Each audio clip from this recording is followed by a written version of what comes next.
पे क्या कैलकुलेशन लेके चल रही है। गवर्नमेंट का एक सीधा कैलकुलेशन है कि 2025-26 में 6 लाख टन, कितना 6 लाख टन दाल आयातित करने का लक्ष्य है।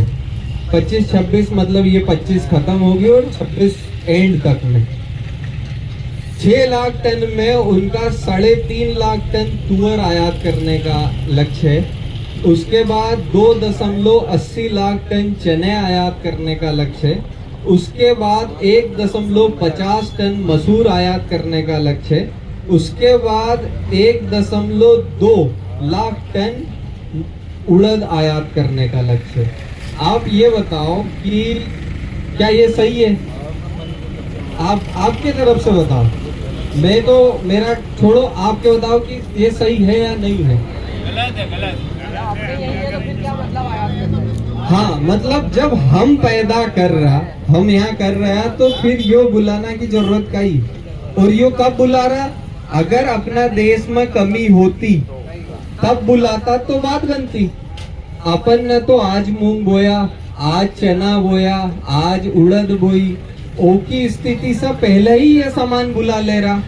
अभी आप देखो 2.80 लाख टन चना आयात हुआ, जिसमें 33,000 टन जो है अभी आ चुका है बंदरगाह पे। आपको भी खबर होगी। अब बताओ कि आपका जब चना आएगा जब क्या होगा? उसका भाव मिलना है क्या? आज अपनी मंडी में अपन देखा 4400-4500 चनो है।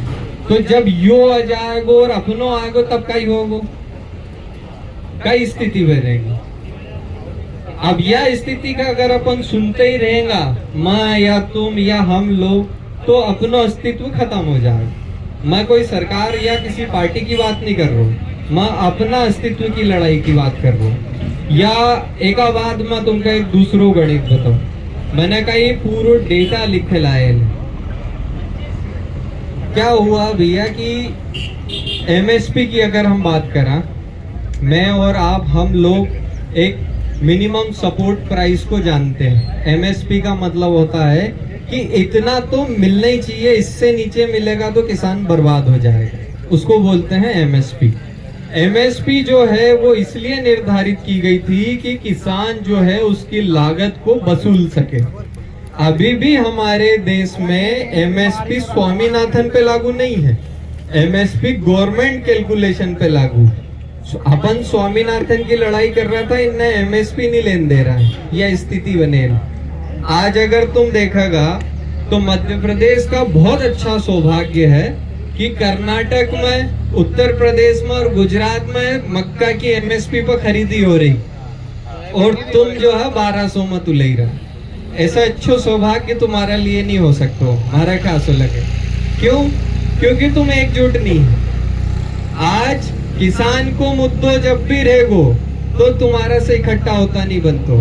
लेकिन अगर मैं कह देता हूँ कि वह फलानी पार्टी है तो घर से रोटी खाए बगैर ही जाता। क्यों? क्योंकि वो पार्टी को काम है, वह तुमको खान के देगी। ये अगर स्थिति रखेंगे तो अपने हाल ऐसे ही होने। कोई सी भी पार्टी, मैं ये नहीं कह रहा कि किसी एक पार्टी का नाम ले रहा, कोई सी भी पार्टी, आपके यहाँ नेता आता है, नेता आएगा, वोट मांगेगा, तब तुम उनको एक एक बात जरूर पूछना कि जब एमएसपी नहीं मिल रही थी तब तुम कहाँ था? कहीं की भी पार्टी से आए। जब हमारी यूरिया की लाइन लगी थी तब तुम कहाँ था? जब हमारी खाद में समस्या पड़ रही थी कि भैया आपकी तो पंजीयन में 5 एकड़ है, उससे ज्यादा आपको खाद नहीं देंगे, तब तुम कहाँ था? यह स्थिति पूछनू है तुमसे। और मैं यहाँ अकेले आयो, अब बसों मैं यहाँ से लगभग 90 किलोमीटर दूर रहूं, लेकिन मैं यहाँ अकेले आयो क्योंकि हम सब लोग टुटेल हैं। और टुटेल मोती कभी काम को नहीं, मोती तभी काम का है जब वो माला में पोया हुआ हो। हमका बा माला बननू है, बा माला हमारे लिए बनना बहुत जरूरी है। जब जाके ये नेता हो ना अपना का अपना ऊपर पिनाएगा कि नहीं, या माला का संभाल के रखनी। और मोती रहा तो कभी काम नहीं हो। अपन मोती कसा है वो कभी मैं बताऊं। मूंग तुमने और मैंने बोया, हमने घाम में यो धूप तो कहीं नहीं है, ऐसे 3 गुना धूप में दवाई डाली और ओका बाद नेताजी ने कपड़ा झटकारा और कह दी मुंह में जहर है। बताओ, तुम्हारा अंदर से कोई प्रतिक्रिया ही नहीं हुई? कहीं हुई? कहीं अपना आप का विचार करो। मैं यह कह रहा हूं कि खुद समझो कि जब वे ऐसी बोल सके तो तुम्हारा में भी इतना दम होना चाहिए कि नेताजी तुम्हारा में भी जहर है। इतनी क्षमता अपनी बनाओ, नहीं तो भविष्य जो है आपका बर्बाद हो जाएगा। आज तुम मक्का जो बेच रहे हो, हेलो, आज तुम जो मक्का बेच रहा, कि तुम्हारे में घर चल पाएगा? लागत ही अगर देखा नहीं तो 6,000 रुपए की तो खेत बनाना में लगी है। ओका बाद भी अगर हम यह सोच रहा कि पार्टी खाना क्या देगी तो डूब मरनी चाहिए, तुम्हारा कभी और तुम्हारा कभी। क्योंकि हम अभी भी इतना बटेल है कि हमका हर काम में यह चीज लग रही कि भैया पार्टी को काम है कि मैं यहाँ एक लिए ही आया कि तुमको बता सकूं कि एक किसान जो है वो अपनो घर नहीं चलातो, वो ओका साथ मजदूर को चूल्हो भी जलाए और ओका ही साथ व्यापारी को व्यापार भी चलाए। तुम्हारो फसल पैदा हो जब जाके ये सिवनी मालवा का जो दुकान है ओका अंदर लोग पहुंचे, ओका अंदर में नया सामान लाए कि भैया इनका खरीदो। पूरा मार्केट ही चल रहा है, पूरा मार्केट किसान चलाता है। लेकिन स्थिति यह कि आज भी तुमका आफत करना पड़ रहा। अब सबसे बड़ी बात करूं कि मैं यहाँ क्यों आया हूँ, क्योंकि मेरा आने का कारण क्या है कि भैया उतनी दूर से 4-5 गाड़ी इकट्ठी करी और उनका कि ले भैया चलो अपन बात करेंगे। तो मैं इसलिए आया हूँ कि सिवनी, टिमरनी, हरदा, नर्मदापुरम सबके पास एक चीज होती है, वो है मूंग। और पिछले ही साल आपके मूंग को खरीदने से गवर्नमेंट ने मना कर दिया था। हमने आंदोलन किए, हम लोग इकट्ठा हुए, जब जाके एमएसपी पे खरीदा और उसमें भी नेफेड ने खरीदा, मार्केट जो मध्य प्रदेश में खरीदती है उसने एक दाना नहीं खरीदा, रिकॉर्ड चेक करना। और आने वाले समय में जो मूंग जहर है बोल रहा नहीं, या बोल बोल कर आपका ना तो नहर दी जाएगी और ना मूंग खरीदा जाएगा। और उसका लिए तैयार हमका हो, मैं एक लिए आयो कि हम सबका इकट्ठा होना जरूरी है, एकत्रित होना बहुत जरूरी है। संगठन में ही शक्ति है, अगर हम अलग अलग चलेंगे तो कभी कोई काम नहीं कर पाएंगे। और यहाँ पे जितने लोग, चाहे आप किसी भी पार्टी से हो, संगठन से हो, किसी भी मतलब ग्रुप से जुड़े हो जो किसानी रिलेटेड है, उन सबको बोलो कि अब अगर कभी समस्या किसान की है तो इकट्ठा तुमसे भी होना पड़ेगा, मतलब सबको यूनाइट होना पड़ेगा। आप ये बताओ, किसान संगठन आता है वो अपना अलग काम करवाता है, किसान यूनियन आती वो अलग आती है, किसान कांग्रेस आती वो अलग आती है। जब समस्या किसान की है तो तुमका भी एक होना चाहिए। यही मोटिव है, तुमको भी याद रखना। मैं जो कह रहे हो सेम टू सेम बात तुमको भी कहना है कि भैया किसान एक, समस्या है तो तुम सब भी है, जब जाके ये हमारा काम हो। अभी हमारे साथ क्या हुआ, एमएसपी की बात थी, उत्तर प्रदेश ने राजी कर लियो। क्यों? क्योंकि वहां लोग एक था। कर्नाटक ने राजी कर लियो 4 दिन पहले, वहां लोग एक था। ओका बाद महाराष्ट्र ने राजी कर लियो क्योंकि किसानों ने आंदोलन करे। अपनी स्थिति ये है कि अपना का अभी भी समझ नहीं बैठ रही कि हमारी ट्राली जल्दी तुलेगी कि बाद में तुलेगी, वही 1200 हो। तो यह चीज का समझना जरूरी है। और आप उसके बाद देखें कि धान का क्या हो रहा है। यहाँ धान भी लगाए हैं किसान। धान को प्रोडक्शन लाने के लिए 1 किलो धान को 20 लीटर पानी लगता, आप गूगल सर्च करना। इस कारण से जो चाइना है उसने धान बोना बंद कर दिया। तो हमारे पास अपॉर्चुनिटी है हमारे देश के पास कि वो धान एक्सपोर्ट करे और उसका भाव 4500 से 5000 हो सके। लेकिन 2022 से अभी तक हमारे यहाँ बैन लगा हुआ है, धान पे भी गेहूं पे भी। अब आप ये बताइए कि अगर ये दोनों बाहर नहीं जाएंगे तो आपको मूल्य मिलेगा क्या? मिलेगा क्या? नहीं मिलेगा ना। तो फिर आप कैसे चुप बैठ सकते हैं? अपने आप को देखें अपन के अपन कितने गड्ढे में। अभी की बात करूं तो अगर हम देखें हमारे मूंग की स्थिति को, तो अभी से बुलाना चालू कर दिया इन्हें उड़द। उड़द और मूंग एक ही प्रकार की फसल है जिनमें एक जैसा काम होता है और खाने में भी एक जैसी उपयोग होती है। अगर उड़द बुलाई है तो इसका असर किस पे पड़ेगा? मूंग के ऊपर पड़ेगा। आपका मूंग जो है वो बेभाव चला जाए, इसलिए आपको एक होना जरूरी है। मैंने आज से, क्योंकि इतनी संख्या की उम्मीद मैंने नहीं करी थी कि इतने भी आएंगे, मैंने सोची थी 50 जन हो जाए आप लोग काम हो जाए, लेकिन इतनी संख्या देख के मेरे को एक विश्वास जरूर आ रहा है कि अगर मैं यहाँ आया हूँ तो मैं सब जगह जा सकता हूँ, लोगों को ये बातें बता सकता हूँ। लेकिन उसके लिए सबका साथ चाहिए, मैं अकेला कुछ नहीं कर सकता। जब तक ये मुट्ठी बंधेगी नहीं तब तक इसमें ताकत नहीं आएगी, और इसमें ताकत अगर आपको लाना है तो सबको एक साथ आना होगा। जैसे ही बात आएगी नहर की, मूंग की, तो सिवनी मालवा, सिराली, टिमरनी, हरदा, नर्मदापुरम सब के किसानों को एक साथ खड़ के बोलना पड़ेगा कि नहर चाहिए। अगर नहर नहीं दी तो हम आगे आपको वोट नहीं देंगे। ये बात आपको याद रखनी है और एमएसपी के लिए भी यही बात लड़नी है। मैं ज्यादा वैसे मखासू लग रहा हूँ कि मैं भाषण जैसे दे रहे हैं, लेकिन क्या है कि ये चीजें बताने वाली जरूरी है। अब बहुत सारे लोग ऐसे भी हैं जो ये सोचेंगे कि यार भैया मैं किसान की जगह नेता तो नहीं हूँ, तो उनको मैं बताऊं कि स्वामीनाथन जो आयोग है सन 2004 में बना था। 2004 में स्वामीनाथन जो थे उन्होंने एक कैलकुलेशन बताई थी कि जो किसान है उसकी लागत का 2 गुना प्लस 50% उसकी जीवन यापिका का प्रॉफिट C2+50 की लागत होनी चाहिए आपकी फसलों की। आपकी जो फसल है उसका C2+50 में पैसा मिलना चाहिए, जब ही किसान की उन्नति हो पाएगी।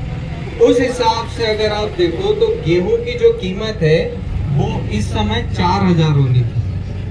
अभी तुम कितना की लड़ाई कर रहे हैं?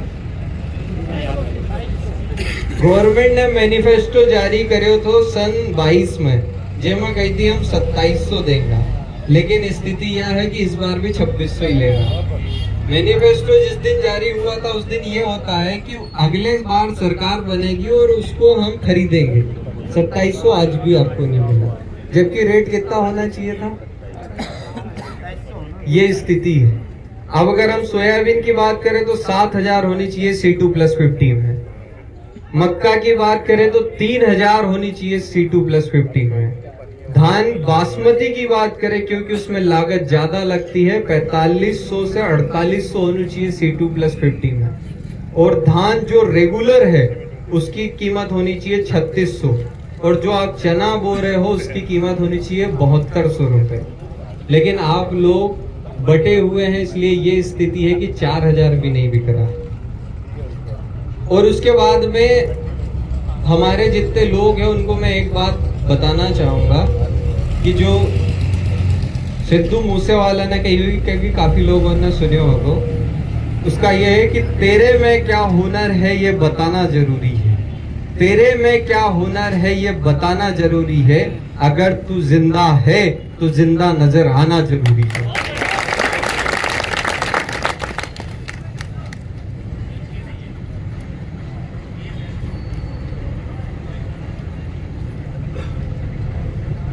अभी मंडी की एक लागत का भी मैं आपको बताता हूँ, क्योंकि मैं ज्यादा डेटा पे बात करता हूँ। अभी लाडली बहना का जो बजट है वो 12,480 करोड़ रुपए है। कितना है? 12,480 करोड़ रुपए। और किसान की जो एमएसपी की मांग है वो 48,000 करोड़ में सिमट जाती है। 12,480 से 4,800 करोड़ कम होता है, लेकिन गवर्नमेंट ने जिनका पलड़ा भारी है उनको प्रथम चुना, आपको नहीं। इसलिए मैं बताना चाहूंगा कि जितने लोग आप सब यहाँ खड़े हैं, जितने लोग खड़े हैं, वो सब एक बात जरूर बोलना अपनी लाडली बहना उनसे कि भैया एमएसपी की भी डिमांड साथ में रखना, नहीं तो ये 1200 आपकी जेब से ही जा रहा है। आज आपकी जो मक्का है वो 1200 बिकी, तो आपने तो एक बोरे के अंदर ही लाडली बहना को निपटा दिया, बाकी 15-16 जो एक्स्ट्रा निकले उनको छोड़ दो। तो यह बात अपना के पूछनू है, नहीं तो वो लाडली बहना वाला उनसे कहना है कि भैया हमारा जिया जी भी है, उनका भी दो, नहीं तो या वाली। मक्का में हमारा एवरेज लॉस, मतलब जो नुकसान हमें अभी हो रहा है, अगर 1300 रुपए मक्का जाती है तो लगभग 80,000 रुपए प्रति एकड़ का नुकसान होता है, क्योंकि एमएसपी 2400 है। अगर हम सोयाबीन की बात करें तो 38,500 रुपए का आपको नुकसान होता है अगर आपकी 3500 सोयाबीन जाती है। तो धान अगर आपकी 2380 जाती है और 3100 का वादा था, याद हो तो आप सबको, तो उस हिसाब से 17,000 रुपए प्रति एकड़ का नुकसान होता है। ये कैलकुलेशन आप खुद याद रखना, और इसमें अपनी एकड़ का गुना भी करना है कि अपना पास कितनी है और वो गुना करना पे कितनो अपना के फायदो और नुकसान हुई। और ओका बाद जयराम जी भी करनू है, जे आएगा उनसे, वे भले ही कोई सी भी पार्टी से आए, क्योंकि कुछ चेहरा मका ऐसा नाराज सा लग रहा है कि मैं सरकार का खिलाफ बोल रहा हूँ। मैं कोई सरकार का खिलाफ नहीं है, जो सही वो मेरी सरकार, जो मुझे अपना सम्मान देगा मैं उसे अपना सम्मान दूंगा।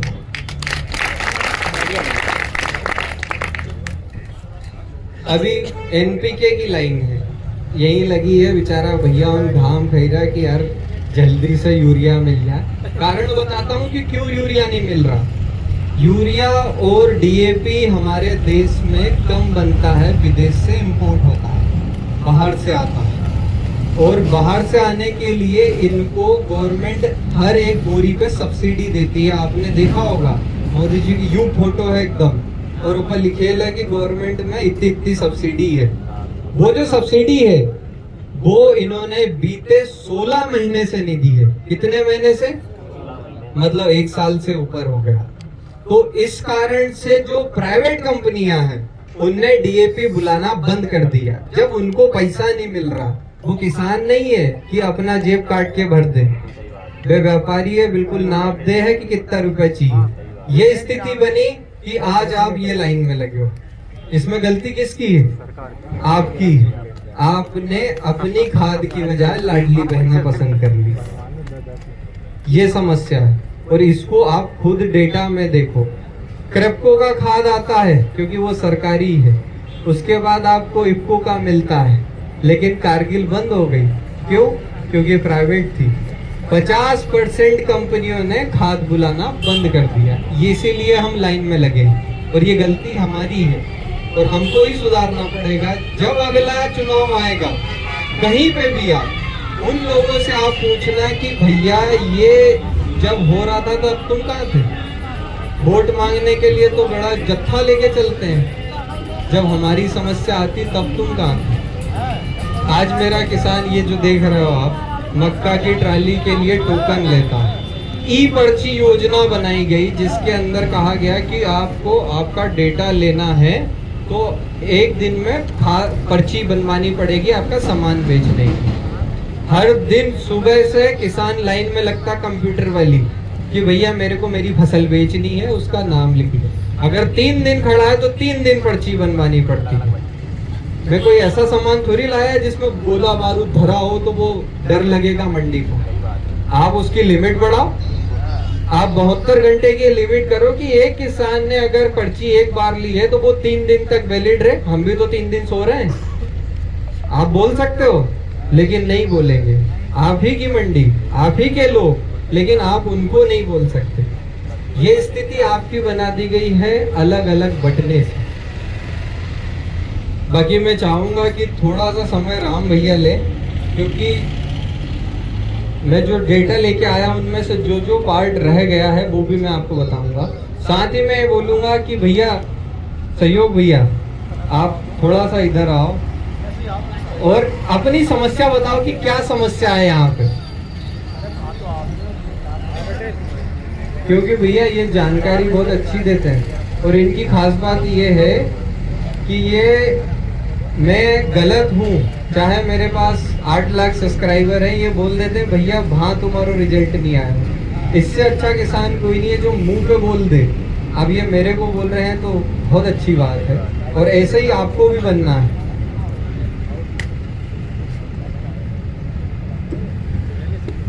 ये जयराम जी की जयराम और राम भैया की जगह ले ली मैंने, माफी चाहूँगा राम भैया से। और सब लोगों को धन्यवाद जो हमारे पटेल साहब के छोटे से कार्यक्रम में बहुत अच्छी संख्या में आए हैं आप। मतलब पटेल साहब जो भी आज इन्होंने कहा सब कुछ बहुत सही और बहुत बढ़िया कहा, दिल को छू गई इनकी बात। मैं भी कल रात को भी निकला भैया, अभी भी निकला, मैं डोलरिया से आया यहाँ तक। तो मैंने रास्ते में 2 जगह वेयर हाउस के सामने ट्राली खड़ी थी, आधा किलोमीटर इस तरफ उस तरफ। ये ट्राली भैया अभी नहीं बिकेगी, ये ट्राली बिकेगी 3 बजे के बाद से, तब है मालूम। तो ये सब स्कीम है इनकी नहीं बिकने की। इनकी स्कीम नहीं बिकने की यही है कि जो किसान 3 बजे तक ना हर्या जाए, घबराहट हो जाए, तो 3 बजे के बाद अपन अपने मन मर्जी की जो बात कहेंगे वो जो हाँ करके बेचारों ठंड में और अपन पैसा दे के भीड़ जाए। मतलब मैं यहाँ पे पार्टी के वासन नहीं गाँव है, मैं तो मात्र पटेल साहब के कारण आओ है। और मेरी भी इच्छा हो गया, मेरी भी छोटी सी यूट्यूब चैनल है फार्मिंग के सहयोग के नाम से। मुझे दुख जा बात को वो जैसे पटेल साहब ने बताई कि अपनी मूंग नहीं तुल रही थी सोसाइटी में, जब तक अपनी मूंग में जहर थो, और जैसे ही मूंग अपनी तुल गई और बाकी बाद में पेपर में आने लगो कि मूंग की जांच में पाया गया है कि इसमें जहर नहीं है। मतलब भैया ऐसी छोटी छोटी सी बहुत सारी बातों में। और एक सबसे अच्छी खुशी की बात तो मैं जहाँ लगी कि पटेल साहब ने फिर बताओ कि खाद की लाइन लग रही है तो मंडी में पैसाबाजी चल रही है, तो हमारी सोसाइटी में पैसाबाजी चल रही है। सबसे खुशी की बात यह है कि अभी हो सके हमारे भी हेवड़ा जी थे, कौन थे वे महानधिकारी, तो अभी फिलहाल वे पकड़ा गए हैं। तो हो सके भैया अब जो समस्या खत्म हो जाए। अब अपन क्या यार अपने पास पटेल साहब जैसे डाटा वाटा तो नहीं है, मगर खुशी की बात यही है कि आप सब लोगों के सामने छोटे से मुझे मेरे सामने रखने के लिए मिले भाई साहब, और धन्यवाद फिर से। और फिर किसी सभा में चाहूँगा कि पटेल साहब के सामने आऊँ तो मैं तैयारी के साथ आऊँ। जय राम। अभी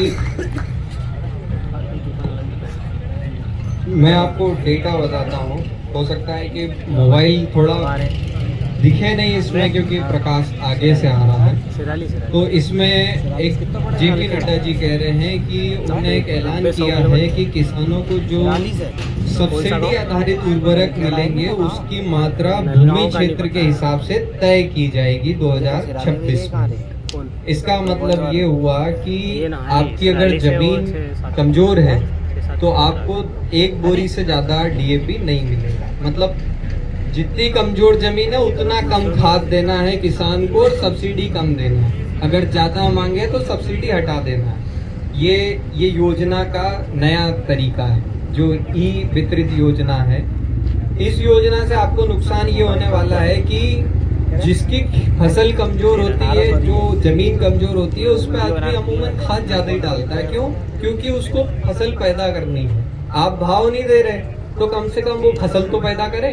लेकिन उसके लिए भी जो लोग हैं वो ये सोच रहे हैं कि वो पैदा ही नहीं करे तो अच्छा अपना काम हो जाए। ये योजना लागू होने वाली है। मैं इसलिए ये चीजें समझाने आया हूँ कि ये चीजें आप खुद एनालाइज करें। और ये दैनिक भास्कर की रिपोर्ट है। उसके बाद में क्या हुआ कि जो चने की खेप है, चने की खेप का ये 33,000 टन जो आ गया है उसका प्रूफ है। मतलब कोई हवा वाली बात नहीं है। इसके बाद में जो आयात है, भारत में जो विदेश से सामान आता है उसका इन्होंने ड्यूटी फ्री कर दी है। मतलब बाहर से बुलाओगे तो हम टैक्स नहीं लेंगे और हमारी मंडी को टैक्स देना पड़ता है आपको। सोचो वो किसान इतने इनको अच्छे लगते हैं विदेश के कि खुद के किसान से टैक्स लेंगे और विदेश के किसान को फुर्सत कर देंगे कि फ्री में आप सामान भेज दें। इसके बाद में जो आत्मनिर्भर भारत है उसके अंदर 6 लाख टन जो तुअर है उनको आयात करने का लक्ष्य है। तो ये समस्याएं हैं, अगर ये चलती रही तो हमारा जीवन बहुत जल्द खत्म हो जाएगा। हमें अपने संघर्ष की लड़ाई करनी है और अपने संघर्ष के लिए अगर लड़ना है तो सबको एक होना होगा। मैं आया हूँ, अगर आप साथ देंगे तो मैं हर मंडी तक पहुँचूंगा, लेकिन मैं अकेला नहीं जा सकता। मेरे को वो माला पूरी चाहिए जिसमें एक एक मोती मेरे जैसा, और वो तुम हो। जितना आप आगे मेरे को ले जाएंगे, आप सबके साथ मैं आगे बढ़ूंगा। अब आपको मैं एक भाषण सुनाता हूँ जो बहुत अच्छे हमारे नेताजी हैं। मैं किसी का नाम नहीं लेना चाहूंगा, आप सुनिए, आप खुद समझ जाएंगे।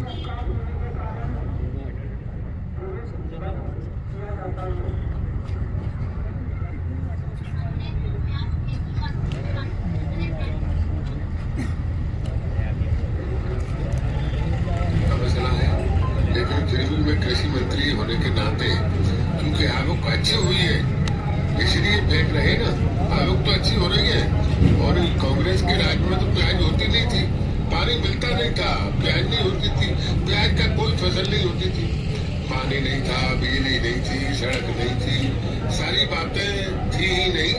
आज सब चीज है, इसलिए हमारा मध्य प्रदेश, चाहे वो खाद का मसला हो और इसकी आवक बढ़ी है हमारे यहाँ। ये है इंदल सिंह कंसाना जी, जो कह रहे हैं कि फसल अच्छी हुई इसलिए किसान फेंक रहा है, जबकि हमने मंत्री इसलिए बनाया है कि जवाबदारी उनकी है कि हमारी फसल का मैनेजमेंट कराएं। आपको लाखों रुपए दिए जाते हैं जब आप मंत्री बनते हैं, उसकी सैलरी वो हमारे टैक्स से जाती है, हमारे खून पसीने की मेहनत से जाती है। उसके बाद अगर वो बोल देते हैं कि ज्यादा हुई इसलिए फेंक रहे हैं, तो ये कोई बात नहीं बनती। समय के साथ हमें सुधार चाहिए। हमने इसलिए चुना है, हमारी हालत खराब करने के लिए नहीं चुना।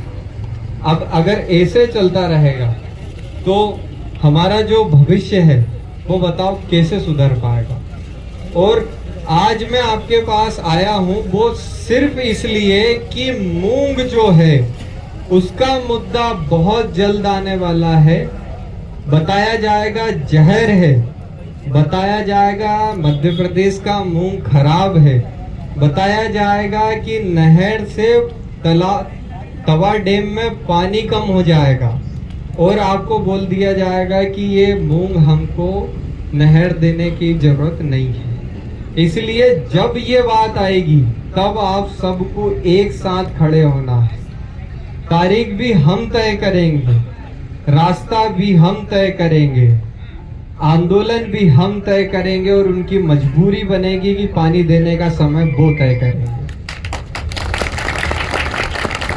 और ये इसलिए करना है क्योंकि एकता नहीं है, इसी कारण अभी तक हमारा शोषण हुआ है।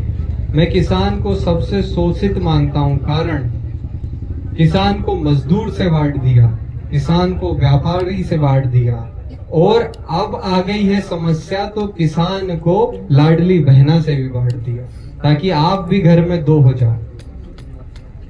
ये चीजों को समझो। और काफी ज्यादा साइलेंस है, थोड़ी बहुत ताली बजा लिया तो मखा अच्छा लगा। इतना भी सीरियस होके मत देखो कि मेरे को डर लगने लगे कि ऐसा नहीं हो कि मैं मंत्री और तुम मके चिल्लाने लगे। टोकन से हर व्यक्ति घर से व्यक्ति टोकन में लगा है इस समय। हाँ, और अभी एक नई योजना निकाल दी है ऑनलाइन टोकन। हाँ, ई टोकन वाला काम देखें अपन। हाँ,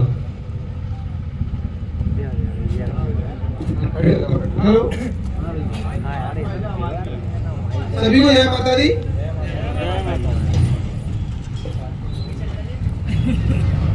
अपन सभी पटेल साहब के एक बुलावे पे आए हैं, इसके लिए मैं तहे दिल से धन्यवाद करता हूँ। टोकन देना पड़ेगा आपका। हर बात छोटी छोटी सी रखी है उनने, हर व्यक्ति की सोच के साथ उनने किसान की चीजों को रखी है। अभी ये चौथी बार बोल रहे हैं कि टोकन, आगामी अपन ने 3 बार टोकन की प्रक्रिया आजमा ली है, चौथी बार ई पंजीयन की टोकन निकाली है। आप इस चीज को नहीं समझ पा रहे। एक बार जो टोकन कटेगी उसमें 2 बोरी मिलेगा, समझना। आपको 1 साल में 2 ही बार टोकन मिलेगी। अपन धान लगा रहे हैं, सिवनी मालवा का विशेष क्षेत्र है अपना। सिवनी मालवा में धान और गेहूं की किसानी बहुत ज्यादा है। 2 बार टोकन कटवाएंगे, क्या अपन क्या करेंगे इस चीज को सोचना सबसे ज्यादा कि धान और गेहूं में अपन खाद पूरा पाएंगे। पहली चीज को आजमाना आप लोग। मैंने कल ही इस चीज को सोचा समझा, उसके बाद पहुंचा हूँ मैं अभी भी कार्यक्रम में। क्षमा चाहूंगा लेट हो गया, क्योंकि 2 दिन होगा मेरे को इस चीज को समझने में कि टोकन क्या है। ये टोकन में आपको 1 बार में 2 बोरी मिलेगी, मतलब साल में 4 बोरी यूरिया मिलेगा और साल में 3 बोरी DAP मिलेगी। इस चीज को आप समझ पा रहे हो क्या? मैं आपको टोकन वाले सिस्टम के डीमेरिट्स भी बताता हूँ, क्योंकि मैं एक पढ़ा लिखा किसान हूँ, मैं शिक्षित हूँ, मुझे पता है कि नियम चीज़ें कैसे बनती। इन्होंने टोकन योजना निकाली, लेकिन ये नहीं निकाला कि जो तवा का बैक वाटर पे जिनका खेत है उनको टोकन कैसे मिलेगी। आपके पास तो ज़मीन है, ज़मीन के हिसाब से टोकन का पंजीयन हो जाएगा। उसकी ज़मीन तो तवा के बैक वाटर में है, उसको कैसे मिलेगी। जिनकी जल जंगल जमीन है, मतलब जंगल जिस पे रजिस्ट्री नहीं होती, उसको टोकन कैसे मिलेगी। और वो तो बेचारा इतना गरीब किसान है कि उसको यहाँ तक आने के पैसे नहीं होते, तो इन लोगों को समझाने के कहाँ से आएंगे। ये स्थिति अगर चलेगी तो बहुत जल्द ये जो एक समाज है, मैं किसान को एक समाज इसलिए बोलता हूँ क्योंकि ये वो सब काम करता है जो इस देश को उन्नति देता है, इसलिए ये एक समाज है। ये फसल पैदा करता है, ये विदेश से कोई सामान आ रहा है तो उसको जगह जगह तक पहुंचाता है। कैसे? अगर आप देखो तो हमारे यहाँ पर एक केमिकल कंपनी आती है सिजेंटा, वो आई, उसने कोई प्रोडक्ट लाई, तो अगर किसान को अच्छा लगा, रिजल्ट आया, तो वो सब जगह उसका प्रचार करता है। ये एक किसान में एक ऐसी बात है, वो कभी किसी का गलत सोचता ही नहीं। उसने देखा कि मेरे को रिजल्ट मिला तो सबको मिलेगा, और सब तक वो बातें पहुंचाता है। वो कभी ये नहीं सोचता कि यार इसका भविष्य क्या होगा। फिर नेता आता है, नेता कहता है कि भैया ये इसमें जहर था, ये तो बहुत जहरीला सामान आप डालते, तो आप बताओ उसे लाया किसने? मैंने लाया तो उन्हीं ने, उन्हीं को तो मिले, जब जाके तो वो यहाँ तक आया और बाद में जहर बता दिया। तो ये चीज़ों को आपको समझना है। और मैं आज से आपको एक आह्वान देने आया हूँ। मैं हालांकि पीले चावल नहीं लाया जेब में, लेकिन फिर भी आपको आह्वान देने आया हूँ कि मैं चाहता हूँ कि हम सब लोग एक हो। जब धान की बात हो तो सोयाबीन वाला जागे, जब सोयाबीन की बात हो तो प्याज वाला जागे, और जब प्याज की बात हो तो मूंग वाला जागे, और वो सब कहे कि हम एक हैं और हम लड़ेंगे एक, रहेंगे एक। आप में दम हो तो आप हमको पीछे छोड़ के रखें। वो क्यों? क्योंकि अभी धान की जब बात आती है तो सोयाबीन का चुप रहता है, सोयाबीन की बात आती है तो मूंग का चुप रहता है, मूंग की बात आती है तो प्याज का चुप रहता है। मैं चाहता हूं कि जब हम एक समाज हैं तो एक क्यों नहीं। इसलिए सब लोग एक एक अपने घर से एक आदमी को बोल दो कि अब हम बहुत बड़ी तैयारी करने में आए हैं। हम यहाँ हमको चैन से बैठने नहीं दिया जा रहा, यूरिया की लाइन में तो कहीं मंडी की लाइन में लगाया जा रहा, तो अब हम चैन से बैठेंगे ही नहीं। अब हम है ना भोपाल की लाइन में लगेंगे। भोपाल की लाइन में क्यों लगना है कि अगर ये नीतियां ये वापस नहीं लेते हैं तो मैं प्रचार करूंगा, मैं अकेला घूमूंगा, चाहे कोई आए नहीं आए, क्योंकि मुझे पता है मेरी जमीन मेरी माँ मुझे देती है, मुझे वो सब कुछ दिलाती है जो मेरी इच्छा है। अगर उसके ऊपर आँच आ रही है तो मुझे खड़ा होना पड़ेगा। और मैं आपको भी बोलूंगा कि आप भी साथ आए, हम जितनी मंडी है वहां पर पहुंचे, लोगों को बताएं कि सही क्या, गलत क्या, सरकार की नीति क्या, और उसके बाद खड़े होकर के कहें कि अब आप बताओ कि आपकी समस्या क्या। इसलिए शुरुआत मैंने पहली बार ऐसी करी कि अचानक से आपको कहा, लेकिन आप सबको तहे दिल से कहूंगा, पैर लगते हुए, कि आप जितने लोग आए हैं, ये मेरी वो मुट्ठी है जो सबसे ताकतवर है, ये सबसे आगे ले जाएगी। और मैं एक अकेला नहीं, मेरे अंदर वो हर किसान है जिसने पावर पंप टांगा है, वो हर किसान है जिसने भर घाम में दवाई डाली है, वो हर किसान है जिसने अपने खेत की दराती से फसल काटी। और अगर मैं हूं तो तुम हो, और तुम हो तो मैं हूं। इसलिए हमें एक होना है, हमारी बातें जो सुने वो सही, जो नहीं सुने उसका खुला विरोध करना है। और उसके लिए आप, मैं, हम सब तैयार होते हैं। आज मैं उस क्षेत्र में हूं जहां पे मेरे जैसी फसलें लगती हैं, कल को मैं उस क्षेत्र में जाऊंगा जहां पर मेरे जैसी फसलें नहीं लगती, कोई प्याज कोई लहसुन वाला होगा, लेकिन आप सब लोगों के वहां पर रिश्तेदार होंगे। उन लोगों तक आपको वो बात पहुंचानी है कि भैया वो आए तो ज्यादा कहीं नहीं करना, अपने को खूब से खूब 10-20 मिनट का समय देना है। बाकी वो खुद समझदार है, क्योंकि समझदार व्यक्ति को सिर्फ इशारा काफी, समझते हो। और इसी बीच में आपकी कोई समस्या है तो आप मेरे को बता सकते हैं। मैं कोई ऐसा तो यही नहीं कि अपन कुर्ता पजामा वाला नेता है तो ज्ञान की बात करेंगे। अपनी जो समस्याएं हैं, क्योंकि मैं उस जगह से हूँ, जो खेती आप करते हैं वही मैं भी करता हूँ, तो आपकी जो समस्या है वो भी मैं सुनने को तैयार हूँ। और मैं चाहूँगा कि थोड़ा सा मेरे को पानी मिले और राम भैया को माइक तो ज़्यादा अच्छा रहेगा।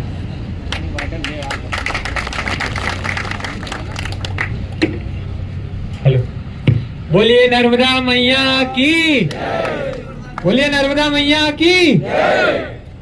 ये देखो, बहुत पहले मैंने एक किसानी के ऊपर एक कविता लिखी थी, जिसको लगभग मैंने YouTube और Facebook, Instagram पे डाला था, तो शायद 50 लाख से ज्यादा लोगों ने इसको सुना है।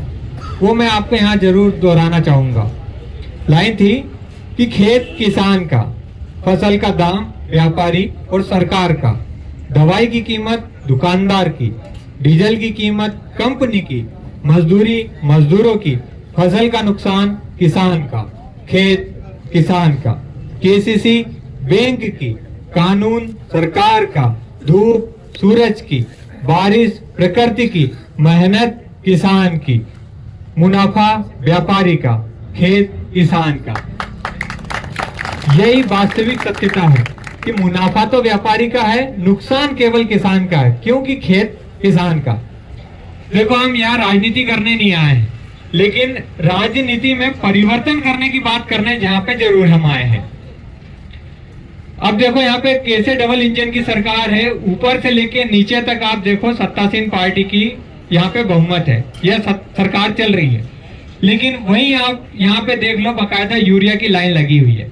कोई नेता आपको वोट लेते समय तो बकायदा बोलेगा कि भैया धर्म जाति अलग अलग वर्ग, मैं इस समाज का हूँ इसलिए वोट दे दो, उस समाज का हूँ इसलिए वोट दे दो। लेकिन यूरिया और डीएपी में जब आपकी आफत पड़ती है तो कोई नेता आपके पास नहीं आएगा और ये बोलेगा कि लो यार भैया मैं आपकी मदद कर देता हूँ यूरिया डीएपी उपलब्ध कराने में।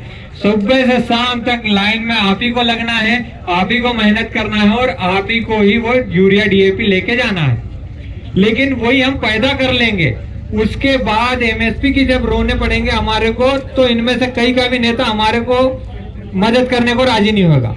यहाँ तक कि एक चीज और मैं बताऊं कि आजकल नेताओं ने एक नया सिस्टम कर लिया है प्राकृतिक किसानी का।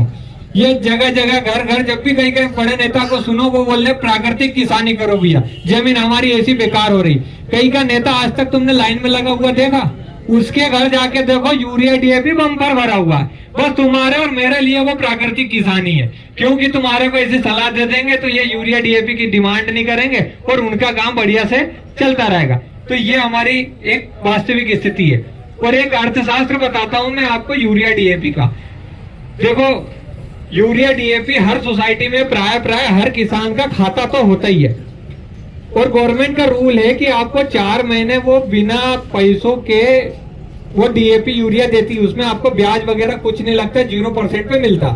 अब आप सोच लो, यदि वो 4 महीने के लिए यदि एक 10 एकड़ का किसान हो तो मोटे मोटे गणित में उसको 20,000 रुपए बच जाएंगे। वो 20,000 रुपए उसकी फसल तुलेगी जब देना, उन 20,000 रुपए से वो बहुत सारी चीजें नगद में ले सकता है। लेकिन ये लोग आपको सोसाइटी में खाद यूरिया डीएपी उपलब्ध नहीं कराएंगे, ये आपसे बोलेंगे कि जाके बनियों के पास लो, वो पैसा आप वहां उलझा दोगे। फिर किसान के साथ क्या होगा कि जो पूरा तंत्र वो उधारी में करेगा, तो व्यापारी जो 2.5 रुपए सैकड़ा और 12% 13% लगाना स्टार्ट करते हैं तो किसानों की राट निकाल देते हैं। यही हमारी वास्तविक स्थिति। केवल यूरिया डीएपी समय से उपलब्ध कराने से जो समस्या का समाधान हो सकता था, उसको हमारे को ऐसे पचड़े में पाड़ते हैं कि हमारे को पैसा 1 भी रुपया का नहीं बचता है। बहुत सारी समस्या है। अब एक चीज और मैं बता दूं, आज वर्तमान में, और मैं ठोक बजा के बोल दूं, ये सरकार, एक महाभारत में वेद व्यास ऋषि ने बोला है कि हल की मूठ पे जिसने हाथ ना रखे हो, राजा को ऐसे व्यक्ति को मंत्री नहीं बनाना चाहिए। इसका मतलब कि अनुभव शुदा व्यक्ति को ही मंत्री बनाना चाहिए। जिस व्यक्ति ने किसानी करी होगी उसको किसान का दुख दर्द पता है। हम लोग पूरी ईमानदारी से किसानी कर रहे हैं, आप लोग वीडियो में देख सकते हैं हमारे को कि हम लोग कितनी मेहनत करते हैं। भाई साहब, ऐसे ऐसे मंत्री हैं, एक मंत्री भोपाल के कह रहे थे कि वो तो किसान को यूरिया एक्सपायरी हो जाता है 3 महीने बाद, तो उस यूरिया को डीएपी को फेंकना पड़ता है, फिर वो नया यूरिया की लाइन में लग जाता है, इसके कारण यूरिया की किल्लत पड़ रही। अब सोच लो उस व्यक्ति को किसानी का कितना ज्ञान हो। एक बोल रहे हैं कि फसल इसलिए फेंक रहे हैं क्योंकि ज्यादा पैदा हो रहा है। ये हमारी वर्तमान स्थिति। और मैं दावे के साथ बोल दूं, अपनी ये मोटर उल्टी चलती है ना, अपन कई दफा स्टार्टर में कनेक्शन कर देते हैं, उल्टी हो जाती। इनमें से ये पूरे के पूरे मंत्री को ले आओ और इनसे बोल दो कि यार मोटर सीधी चालू करके बता दे, इनमें से एक से सीधी नहीं चालू करते बने। और इनको 5 एकड़ खेत दे दो और 5 बोरा गेहूं दे दो कि इसको सिंगल की बोनी कर देना पूरे खेत में। ये या तो 2.5 एकड़ खेत बचा लेंगे या 2.5 एकड़ में पूरा खेत बो देंगे। ये स्थिति के किसान। ऐसे तो लोग अपन ने मंत्री चुन के भेज दिए हैं, तो ये अपना क्या भला करेंगे। इनसे किसानी की बात पूछ लो तो इनको कोई ज्ञान नहीं है। इसलिए मेरा तो एक सीधा सा स्पष्ट कहना है, अपने भाग्य के विधाता स्वयं बनो। ये इनके उनके पीछे की राजनीति को आप त्याग दो। केवल जो अपनी बात करे उसको वोट दो, उसके साथ चलो, और जो अपना विरोध करे बाद में अपने को आंख दिखा, ऐसे व्यक्ति को तुरंत नीचे फेंको, क्योंकि हर 5 साल बाद ही अपने सामने तो आएगा। जब अभी ये जो आग दिखा रहे हैं, अभी अपन इनके पास मदद मांगने जाते हैं तो बोल देते यार कर देंगे, देख लेंगे, तब भी फिर तुम बोलना कि ठीक है देख लेंगे, तुम्हारे को भी वोट देके हम कि क्या तुम्हारी स्थिति करते हैं। ज्यादा तो नहीं बोलूंगा, बहुत बहुत आभार आपका जो आपने इतना समय हमारे को दिया। बाकी लखन बताएगा फिर आगे। धन्यवाद। मैंने कुछ मुख्य मांगे रखी है क्योंकि ज्यादा समय नहीं लूंगा, पीठ में से पसीने निकल रहे बाकी सबकी।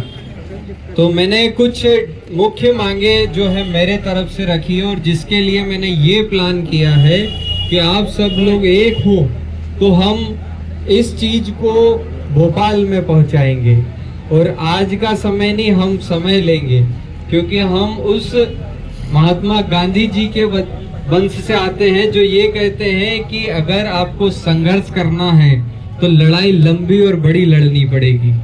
तो अगर उनके यहाँ से आते हैं तो ये मांगे जो मैं आपको बताना चाहूंगा वो ये है कि 10 घंटे से ज्यादा अगर आपने लाइट दे दी तो आप उसका वेतन काट लेंगे जो लाइट देता है।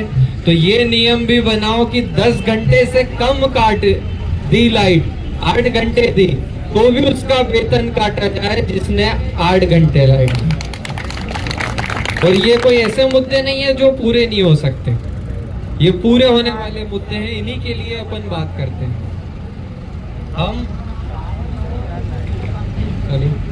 हम दूसरा जो मुद्दा है मैंने रखा है वो ये कि हमारी जो एमएसपी है, जो मिनिमम सपोर्ट प्राइस है, वो हर फसल के लिए खरीदी जानी चाहिए। कोई सी भी फसल हो अगर वो एमएसपी के लिए रहती है तो उसको एमएसपी पे खरीदना। हमारे यहाँ पर 22 फसलें हैं जो एमएसपी पे पंजीकृत है, मतलब जिनको खरीदा जाता है। वो जितनी भी फसलें हैं वो एमएसपी पे खरीदानी चाहिए, चाहे किसी भी जिले की किसी भी प्रदेश की, किसी भी जगह की हो, कहीं से भी हो, अगर वो एमएसपी पे है तो खरीदना ही चाहिए। तीसरा मैंने जो रखा है वो ये कि जो सब्सिडी आप देते हो डीएपी में या फिर भावांतर की राशि देते हो, तो किसान की बजाय वो बनिया को दे दो, तो आपको ये 4 करोड़ लोग नहीं ढूंढने पड़ेंगे। क्यों? क्योंकि वो 4 लाख है, उनके खाते में आप आसानी से डाल सकते हो। हमें वो एमएसपी वाला मूल्य दे दो, बाकी सब छोड़ दो। तो इसके लिए और उसके साथ में जितने मुद्दे जहां से ऐड होते जाएंगे, मैं यहाँ पे आया हूँ तो यहाँ की जो समस्या है वो भी लेके आऊंगा। और हम जो लड़ाई लड़ेंगे ये सिर्फ किसान की होगी। हम किसान हैं और किसान के साथ ही रहेंगे, कोई अलग काम नहीं, ताकि हमारा वर्चस्व हम बनाए रखें। और आखिरी में आपको बात कह के ये कार्यक्रम को समाप्त करना चाहूंगा, वो ये कि वो जात की बात करेंगे, तुम खाद की बात पे अड़े रहना। वो समाज की बात करेंगे, तुम खेत की बिजली पे अड़े रहना। वो पैसे देने की बात करेंगे, लाडली बहना, तुम फसलों के दाम पे अड़े रहना। अरे वो धर्म की बात करेंगे, तुम एमएसपी पे अड़े रहना। अरे वो डबल इनकम और डबल इंजन की सरकार की बात करेंगे, तुम अपनी मेहनत के हक के लिए खड़े रहना। मेरे किसान, तू खड़े रहना, खड़े रहना।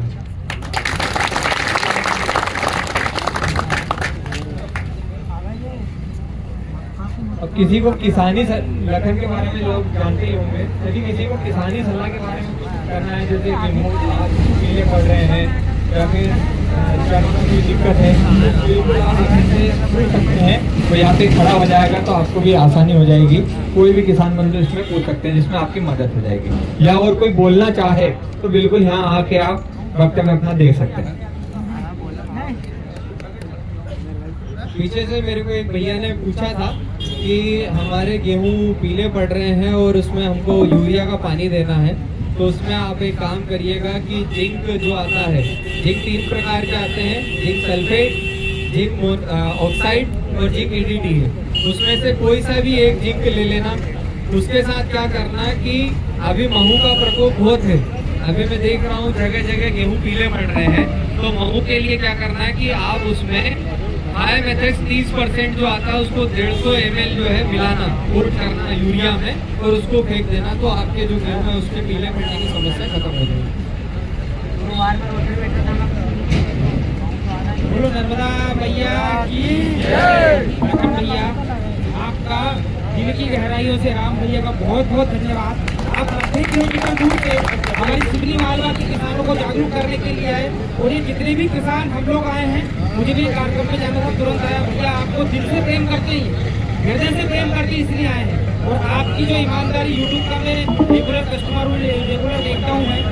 आपसे जो किसान, लगभग मुझे ऐसा लगता है कि हर किसान पढ़ा लिखा नहीं है, सब लोग अपने, हमारे पिताजी भी सब 8वीं 10वीं, लेकिन भाई साहब जो आपके ज्ञान से हम लोग जो काम कर रहे हैं, यदि आप हमारा साथ देंगे तो डेफिनेटली हमें एक बहुत मजबूत करेंगे, इस चीज का विश्वास है। बस आपसे हमारा ऐसे ही सहयोग प्रदान करा करें, बस इतनी बोलने की। मैं चाहूंगा कि हम सब लोग एक फोटो खिंचा लें, मतलब जितने लोग यहाँ, क्योंकि आपने आज का समय